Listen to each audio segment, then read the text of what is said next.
Alright, so today I'm going to show you how to make these barn style or colonial style doors.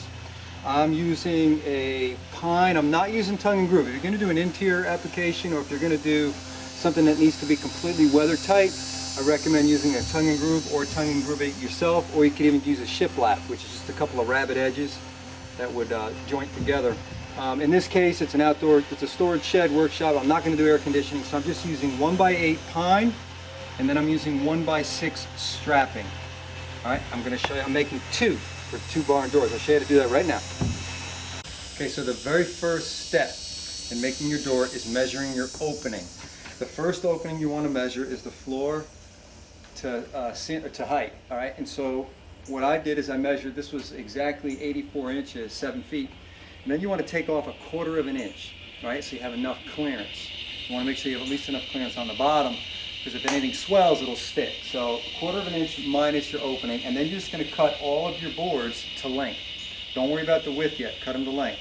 Once you get the width, once you get the length, you start to lay out your width by marking your center and then just making 2 equal halves. Now I'm just going to give you an example on mine. 4 boards together was almost perfect. I was about 1/4 of an inch off. So what I did was I just took 1/4 of an inch off of one board only. So 1/2 is actually going to be 1/4 of an inch short, all right, a little bit small. If it's more than that, if I was, let's say, 2 inches too wide when I put all my boards together, I would just take 1 inch off of 2 boards. I would take 1 inch off of this board, and then I would take 1 inch off of the other door, and then you'd end up with 3 large boards, and then one that's 1 inch short, all right, on both sides, so you'd be the same. So again, you only have to trim 1 board to make it fit. Once you do that, now you know your width. In this case, this is 29 inches. I'm going to cut my 2 cross pieces, 29 inches. All right? 29, and then this one is also 29. Now, the key to this is a little bit tricky. I'm going to slow down and explain this to you because I want to make sure you get this right. You want to make sure that your boards don't start sliding and slipping on you when you're screwing them in. So I usually do one side first, and then I come up and do the other. All right? 2 things where I see people make mistakes. One is when they're screwing the cross pieces on, sometimes one of the boards will separate. So you'll actually end up with a little bit of a space in here. And of course what that does is it makes it a little bit too wide at the top, too narrow at the bottom. So make sure that when you're screwing it in, the boards are put together. You could use a clamp and just clamp them closed, and then it makes it easy to screw. I'm not doing that today because I don't really need to, but if it makes it easier for you, go ahead and clamp it. Now, the other thing I want to make sure, once you get it dry fit and you know that it's the right size and everything fits right, take some glue, put it on the back. You don't want to put too much on where it starts to get mushy and starts squirting out the sides and all over your finished surface. But you want to make sure you have some glue on there because the nails the screws do have a tendency to allow the board to rack. The glue will prevent that. The other problem that I see people have when they do this is they don't always get this square. You want to make sure that your edges are flush on both sides and that you're not crooked. Right? And then I put 2 pilot holes on each end. Pilot holes are really important because if you don't put a pilot hole at the very end, you're going to split this board. And then the pattern you're going to use is a diagonal cross, making sure that you get 2 screws in every board. So if I'm going to have 2 screws here, all right, I'm going to put some pressure on here. My next screw would be down here.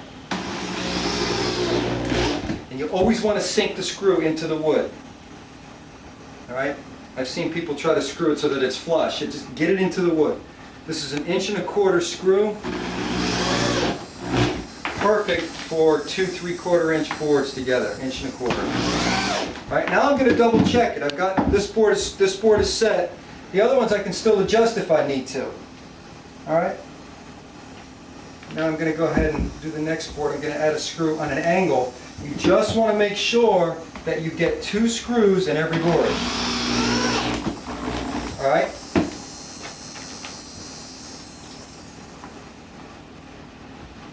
I'll finish this up, and then we'll do the cross piece. Now the diagonal piece is a little bit tricky. It's not bad. I'm going to to do is just go from corner to corner. So you want to make sure that you're flush with the outside edge. Why don't you come over here at that camera, let me show them right here. See, you want to make sure that this edge is flush here, right there, okay? And then I'm going to make sure it's flush on this one before I mark it. You have to make sure you're flush on both corners. Alright, now I can take my pencil. Alright, let's show them real close up here. Take my pencil and I can mark it right on the edge of that. You see that over here? See that mark? Right on the edge. And then over here, why don't you come over here now? I'm going to go ahead and mark right on the edge like that. Alright? Now, I'll come up here and I'll do the same thing. With a straight edge, after I make these marks, I'm just going to flip it over. And I'll take a straight edge.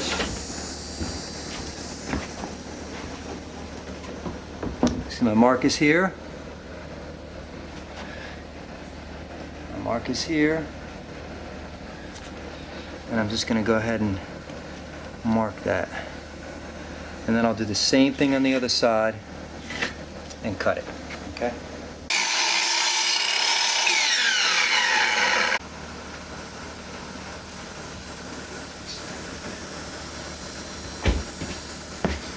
Alright, there you go. Nice tight fit. Okay. Go ahead and screw them in now. When you screw these in, you want to use the same sort of diagonal pattern. I'm going to go ahead and put one up at the top here to hold it in place. Alright? You just want to make sure that you always get 2 in every board.